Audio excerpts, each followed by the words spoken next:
Sim, Tá, professora, está professora. aparecendo.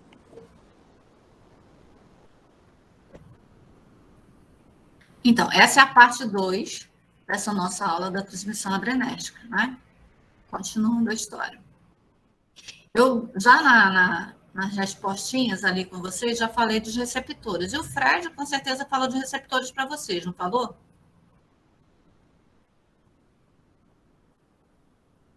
Fred falou de receptores, gente? Socorro! Obrigada, Bruno. Então, os receptores são canais importantes dessa ligação entre o agente, nesse nosso caso específico, o neurotransmissor e o tecido alfa. Se eu não tenho uma ativação, uma ligação com esses receptores, a resposta não acontece. Né? Então, nós temos, assim, alguns fatores interessantes para conhecer desses receptores. Nesse nosso caso específico, os receptores adrenérgicos são conhecidos já há algum tempo, desde 1948, né, o Alquist, ele identificou esses receptores em alfa e beta. E nessa época, ele já começou a perceber que os receptores alfa tinham mais afinidade, respondiam melhor, mais rapidamente à adrenalina, e depois a noradrenalina, e depois a isoprenalina. Nesse caso específico, isoprenalina foi um dos primeiros substratos sintéticos, exógenos, que foram produzidos. Então, ela era usada, né, como na terapia, mas depois se tornou uma ferramenta farmacológica. Então, ela vai aparecer aqui em alguns estudos, vocês vão verificar, como ponto para fazer identificação entre as substâncias endógenas e exógenas, né, de comparação. No caso, por exemplo, dos receptores beta-adrenérgicos, ele tem muito mais afinidade com isoprenalina e depois adrenalina e noradrenalina. Faz uma diferenciação entre receptores alfa e beta, né? A gente já começa a imaginar algumas coisas interessantes. Mas isso aí foi em 1948. Em 1967, o Landes, ele descobriu os subtipos dos receptores beta, né? E aí ele descobriu beta 1 e beta 2 e percebeu que beta 1 tinha uma afinidade muito próxima de adrenalina e noradrenalina, mas o beta 2, ele é mais responsivo na presença de adrenalina do que noradrenalina. Claro que quando a gente pensa lá naquele sistema de formação dos neurotransmissores, a noradrenalina e adrenalina, elas estão quase que nas mesmas concentrações, quase que não faz tanta diferença num organismo em que não tem grandes alterações patológicas, né? Mas isso vai fazer diferença, por exemplo, num paciente hipertenso, num paciente que tem disfunção renal, aí a gente consegue identificar algumas coisinhas. Já em 1989, vocês estão vendo que quase de quase de 20 em 20 anos que as coisas iam sendo descobertas, né? O Emorini descobriu um terceiro subtipo desses receptores beta, que é o beta 3, que tem uma afinidade muito próxima entre isoprenalina e noradrenalina em relação à adrenalina. Essas respostas dos receptores beta são sensacionais. Quando a gente começa a entender a fisiologia desses receptores e onde eles estão localizados, quando a gente for tratar determinadas patologias. Por exemplo, eu não posso tratar hipertensão em um paciente asmático usando um antagonista adrenérgico. Vocês vão já entender por quê. Se eu for usar, eu preciso usar mecanismos distintos. O Langer, em 73, ele descobriu os subtipos dos receptores alfa, né? E aí ele percebeu que os receptores alfa-1, eles estavam localizados pós-sinapticamente e que tinham respostas excitatórias. Já os receptores alfa-2 eram receptores pré-sinápticos com respostas inibitórias.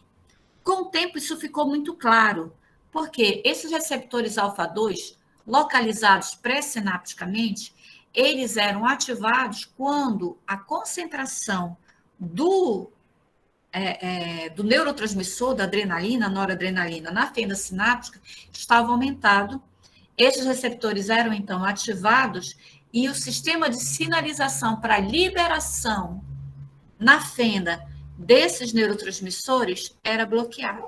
Então, ele, a longo prazo, ele tem essa resposta inibitória. Um medicamento interessante que eu vou chamar a atenção de vocês, anotem aí, para a gente dar uma discutida, eu quero que vocês pesquisem um pouquinho sobre ele, é a clonidina. Dei uma olhadinha. O pessoal da anestesia, quando descobriu esse mecanismo da clonidina relacionado ao processo anestésico, eles ficaram loucos, tá?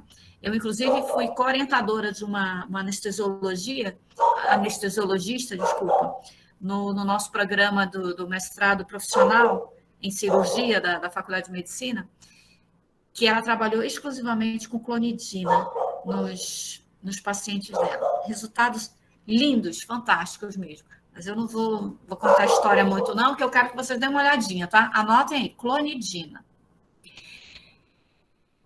Os subtipos desses receptores alfa-1, como esse desbravar, né, dessa pesquisa, eles foram desmembrados em subtipos.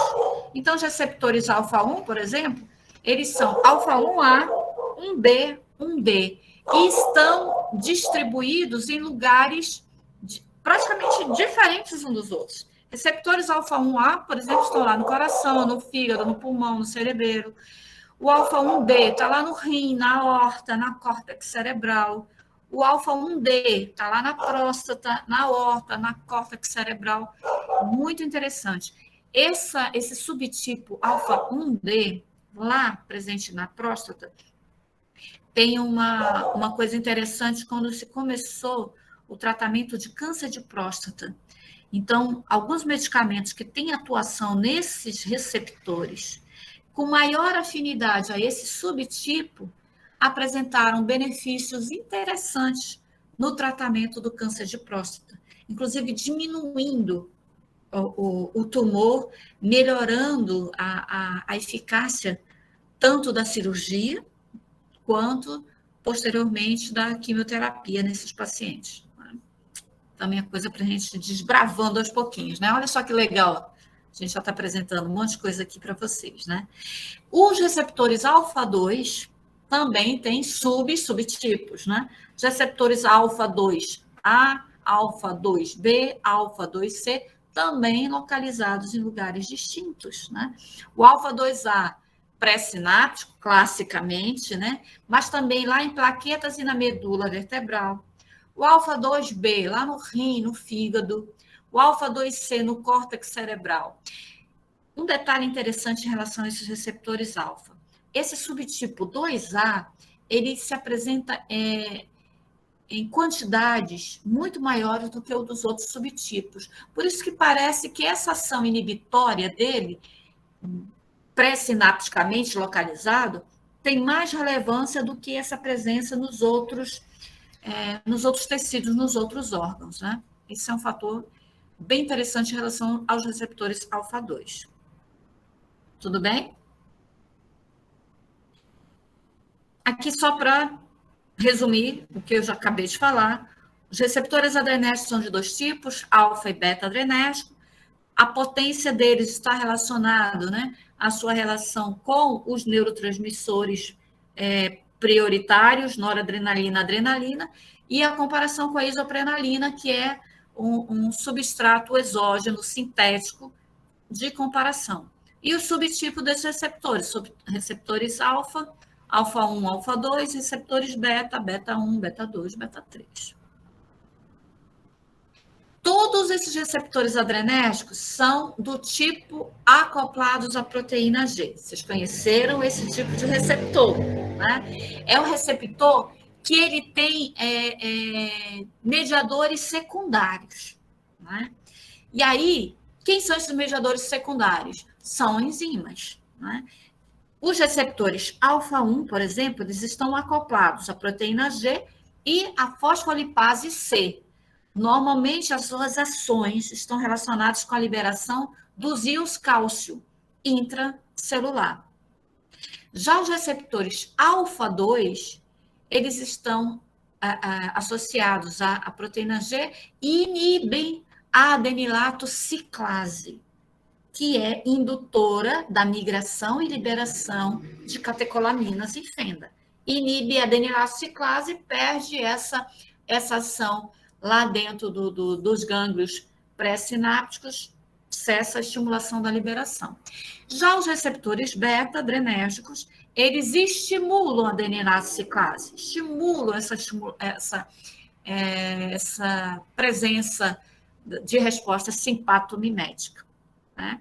Então, receptores beta-1 adrenérgicos que são encontrados no coração, por exemplo, estimulando essa resposta da adenilato ciclase, eles provocam efeitos cronotrópicos relacionados ao tempo e aos efeitos endotrópicos, da intensidade da movimentação da musculatura cardíaca, né? O tempo e a velocidade da contração desse músculo, receptores beta-1.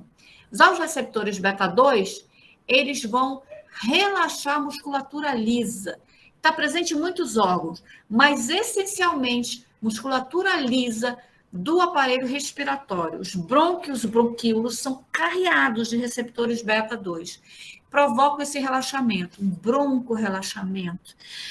Facilita o movimento respiratório. Isso faz todo sentido quando a gente pensa no efeito cronotrópico e onotrópico positivo dos receptores beta, fazendo constricção, né, das cavidades cardíacas e o aporte de oxigênio necessário. Quando eu provoco o relaxamento, encho os vasos, encho os bronquíolos, né, do ar para as trocas gasosas, para a entrada do oxigênio, para o transporte e depois o carreamento, né? Eles funcionam de uma maneira muito dinâmica. Aí aqui como é que eu posso dizer? Um símbolo, né? Uma figura ilustrativa, melhor dizendo, dessas ações, desses receptores, né? Aqui a presença da proteína G, né? Aqui a adenilato ciclase, a ação inibitória dessa adenilato ciclase pelos receptores alfa-2 adrenérgicos bloqueando essas respostas, que inibe a liberação, mas também a estimulação da adenilato ciclase, induzindo o AMP cíclico na liberação dos neurotransmissores, né? E aqui a proteína G, né, por estimulação da adenilato ciclase, pós-sinapticamente, ativando esses receptores, provocando resposta pós-sináptica das catecolaminas, né? É só um enquadramento de uma forma geral. No livro que eu postei para vocês, o Hangdale, que está lá na nossa sala, vocês vão ver essa tabelinha de uma maneira até melhorzinha, né? Essa aqui ficou meio feiosa na hora que fiz a fotozinha dela. Mas ela vai mostrar para vocês os subtipos dos receptores alfa-1, alfa-2, beta-1, beta-2 essencialmente, tá? E aonde eles estão localizados, que tipo de efeito produz. Por exemplo, na musculatura lisa, vasos sanguíneos, brônquios, trato gastrointestinal, os receptores alfa-1 vão provocar constricção, vasoconstricção, broncoconstricção. Já no trato gastrointestinal, provoca um relaxamento. Os receptores alfa-1 nos vasos sanguíneos também vão provocar a constricção e no trato gastrointestinal um relaxamento que é chamado de efeito pré-sináptico. Mas as quantidades desses receptores alfa-2, já falei para vocês, aqui é bem menor, né? Os receptores beta-2, na musculatura lisa, né, eles vão provocar uma dilatação nos vasos sanguíneos lá dos brônquios, por exemplo, né, que brônquios, dilatação, e no trato gastrointestinal também potencializando esse relaxamento. E aí vem os esfíncteres do trato gastrointestinal, no útero, os músculos detrusores da bexiga, o esfíncter da bexiga, né, todos eles sob ação dos receptores alfa-1, provocando essa contração desses tecidos, né? No fígado, né, nós temos a glicogenólise mediada pelos receptores alfa-1. E aí por aí vai, né? Não vou gastar muito tempo, porque acho que vocês podem ver melhor lá no livro. Vou chamar a atenção aqui, ó, no finalzinho, aqui embaixo, não sei se vocês conseguem ver, os receptores beta 3, que estão relacionados a um fator interessante, que é a termogênese. Na musculatura esquelética, no tecido adiposo, ela é muito marcante, causando, inclusive, um aumento do gasto energético. E lá no tecido adiposo, uma resposta de lipólise intensa.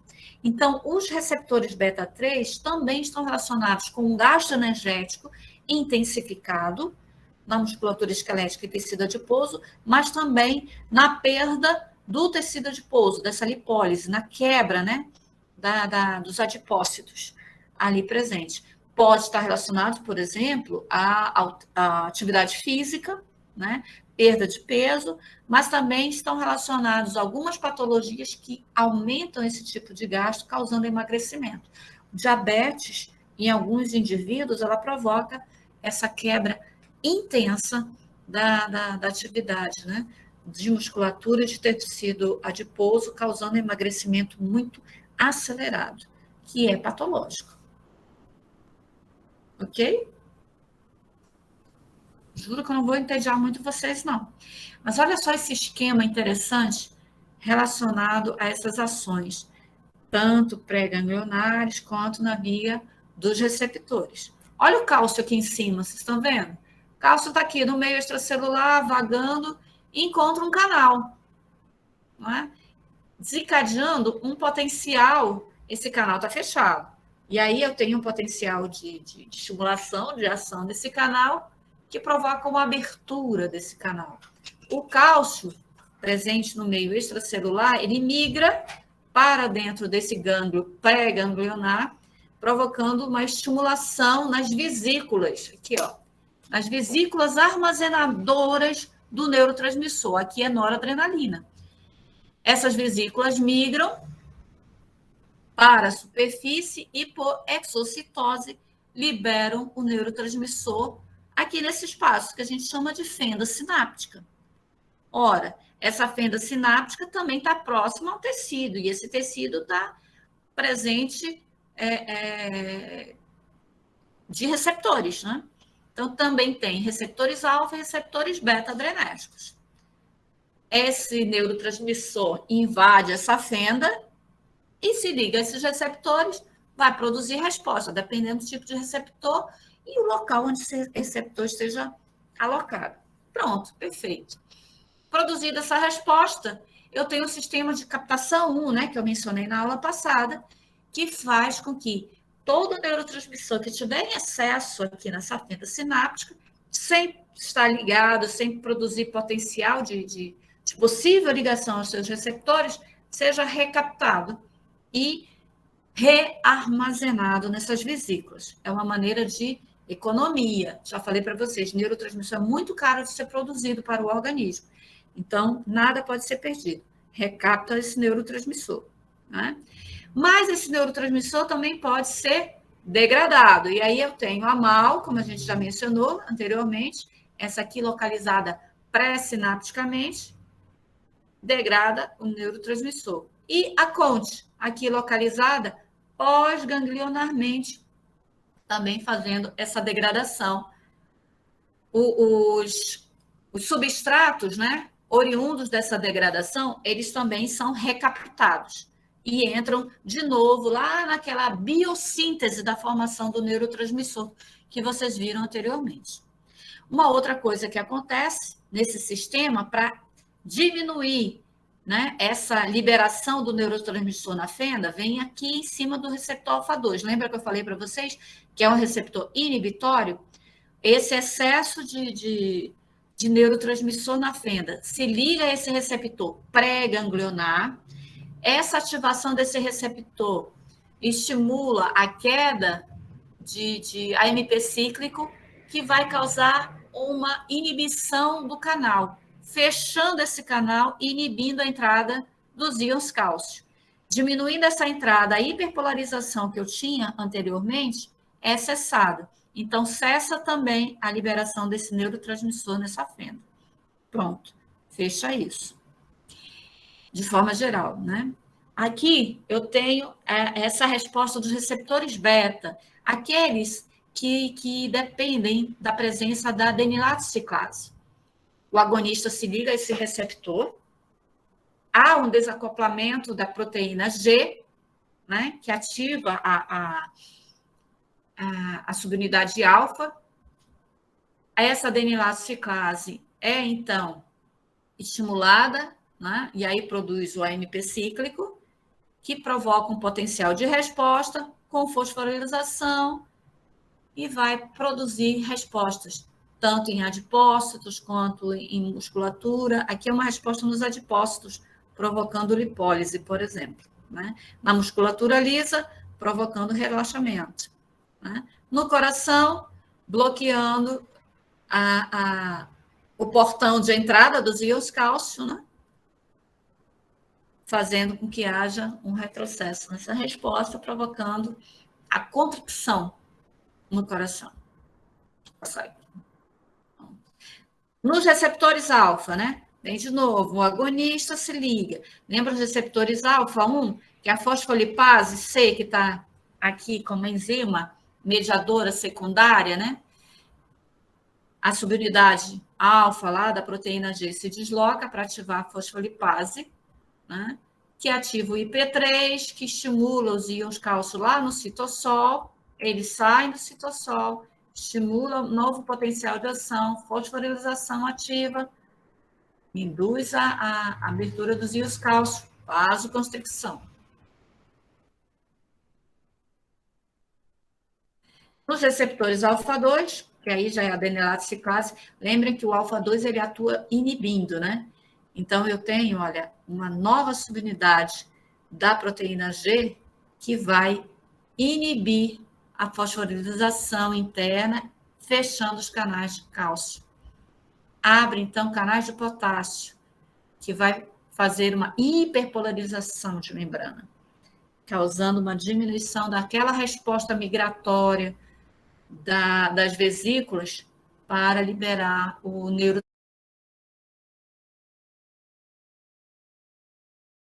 neurotransmissor na fenda. Tudo bem?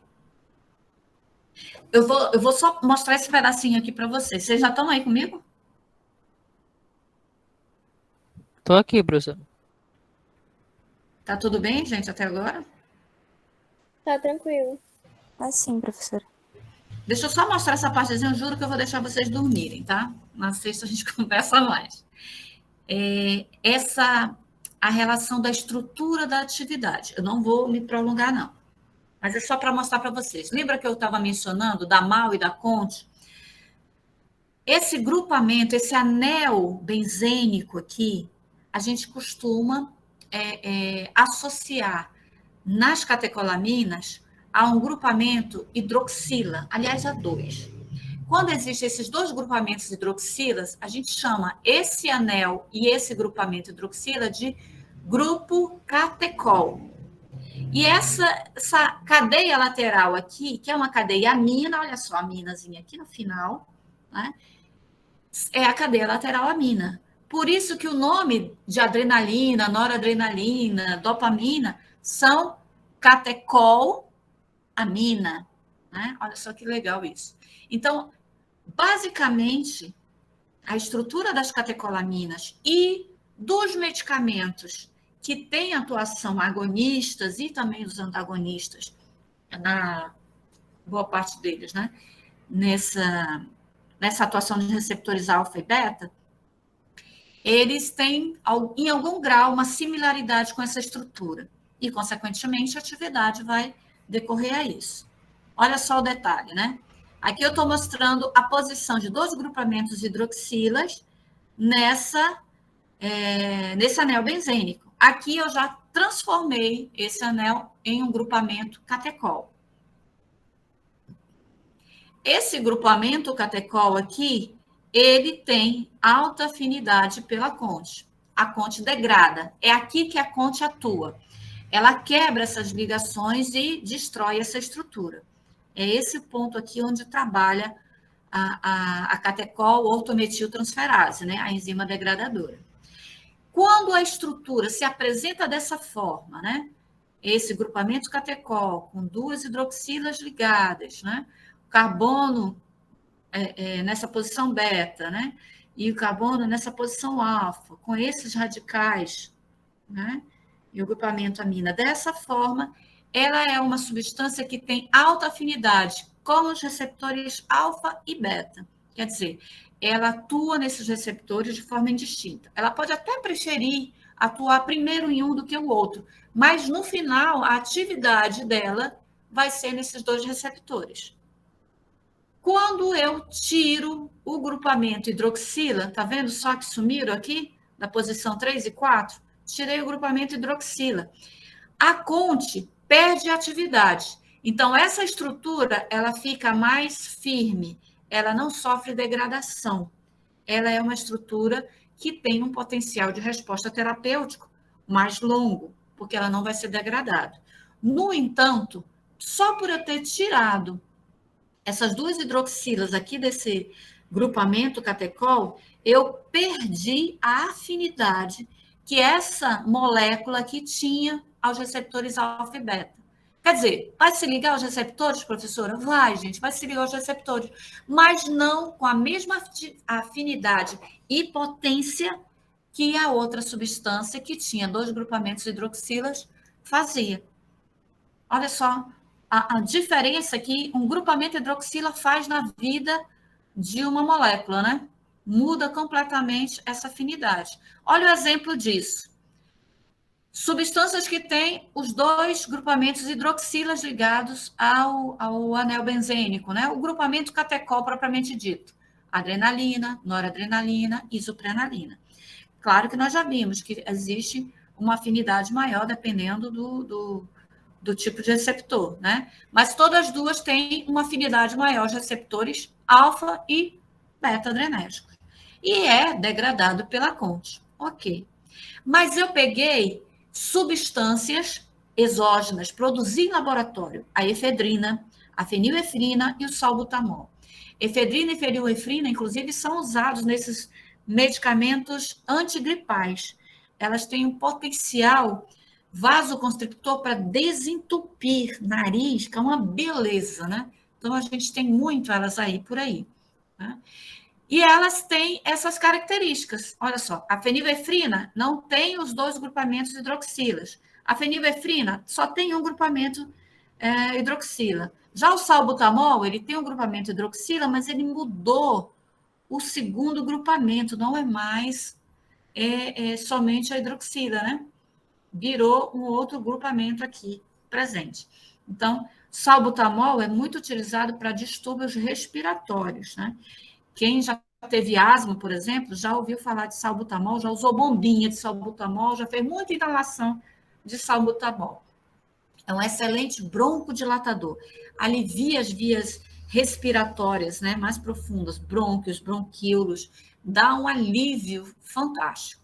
Então, esses três medicamentos têm atuação no aparelho respiratório, mas eles têm baixa afinidade alfa e beta adrenérgicos.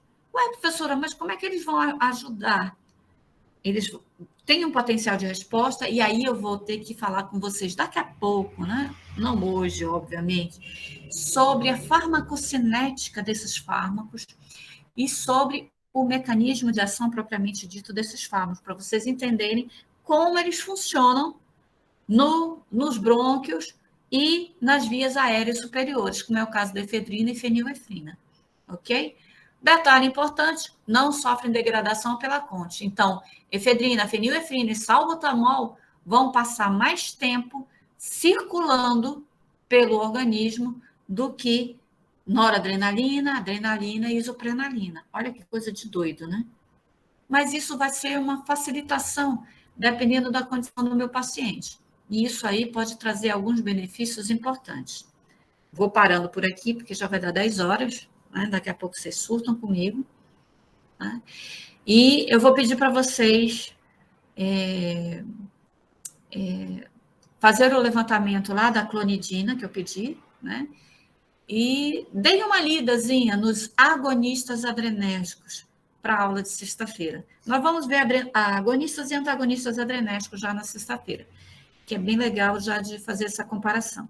e já vendo essas questões da farmacocinética, das indicações terapêuticas, desculpa, e talvez a gente possa já conversar sobre alguns eventos adversos e interações medicamentosas, que dá para a gente pensando sobre isso. Para a próxima semana, eu já vou começar com o sistema colinérgico e eu vou mostrar, porque essa disciplina ela contempla aulas práticas, né? Como a gente não está podendo ir para o laboratório, eu não vou poder mostrar para vocês nos animais, mas eu vou filmar uma prática relacionada ao sistema nervoso autônomo e aí a gente vai conversar com vocês na aula prática virtual, né, sobre esses efeitos. Tudo bem, gente? Foi tranquilo hoje? O que vocês acharam?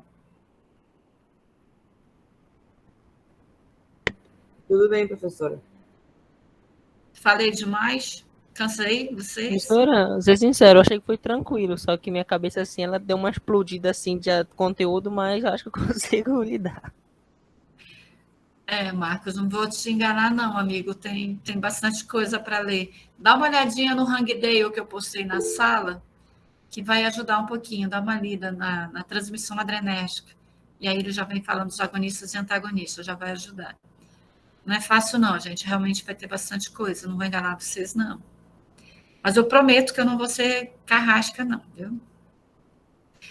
Milagros, esse nosso horário é de acabar mesmo, né?